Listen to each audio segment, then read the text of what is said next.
আপনি কি জানেন নবীজির মৃত্যুর কয়েকদিন আগে কি ঘটেছিল?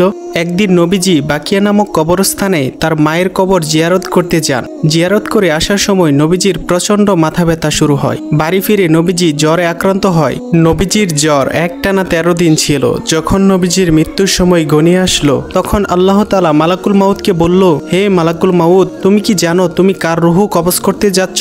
সে হলো আমার প্রাণের বন্ধু। তাকে সৃষ্টি না করলে আমি দুনিয়া সৃষ্টি করতাম না। আমার বন্ধুর সাথে বেয়াদবি কইরো না। আমার বন্ধু যদি অনুমতি দেয় তাহলেই তার রুহু কবজ করবে, নয়তো আমার কাছে ফিরে আসবে। তখন মালাকুল মাউত নবীজির ঘরে উপস্থিত হলো এবং নবীজিকে সালাম করে বলল, হে আল্লাহর নবী, আমি মালাকুল মাউত। আমি পৃথিবীর সকল প্রাণীর রুহু কবজ করি, কিন্তু কখনোই কারো কাছে অনুমতি চাইনি। কিন্তু আজ আল্লাহ তাআলা আপনার অনুমতি নিয়ে রুহু কবজ করতে বলেছেন। আপনি যদি অনুমতি দেন তাহলে আপনার রুহু কবজ করব, নয়তো আল্লাহ তাআলা ফিরে যেতে বলেছেন। তখন নবীজি অনুমতি দিলেন